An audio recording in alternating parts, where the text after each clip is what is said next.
Jubilee hills లో 200 కోట్ల రూపాయలు ఖర్చు పెట్టి బోగస్ ఓట్లతో కాంగ్రెస్ గెలిచిందని బీఆర్ఎస్ ఎమ్మెల్సీ దాసోజు శ్రవణ్ ఆరోపించారు.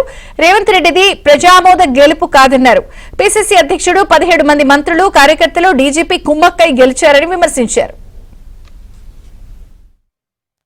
పార్టీ పక్షాన మరియు వ్యక్తిగతంగా కూడా జూబ్లీ హిల్స్ ఉప ఎన్నికలో గెలిచినటువంటి సోదరుడు నవీన్ యాదవ్ గారికి హృదయపూర్వకంగా శుభాకాంక్షలు తెలియజేస్తా ఉన్నాము. జూబ్లీ హిల్స్ గెలుపు రేవంత్ రెడ్డి పరిపాలనకు ప్రజామోదం కాదు.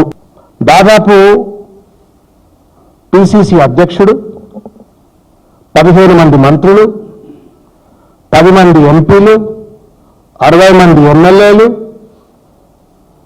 ఏఐసిసి ప్రధాన కార్యదర్శి, కార్యదర్శులు, కార్యకర్త నుండి డీజీపీ వరకు పోలీసులు, ఎన్నికల సిబ్బంది అందరూ కుమ్మక్కైపోయి 200 కోట్ల రూపాయలు పైచిలకు ఖర్చు పెట్టి వాటిపైన కూడా విశ్వాసం లేకుండా గెలుపు సాధ్యం కాదని తెలిసిన తర్వాత ఎంఐఎంను కాళ్ళ వెళ్ళబడి బోగస్ ఓటర్లతో గెలిచిన తర్వాత కూడా తానేదో గెలిచినట్టు, అదేదో రిఫరెండం అయినట్టు, ఆయన ప్రభుత్వం అంతా కూడా అద్భుతంగా ఉందని చెప్పని ప్రజలు సర్టిఫికేట్ ఇచ్చినట్టుగా ఆయన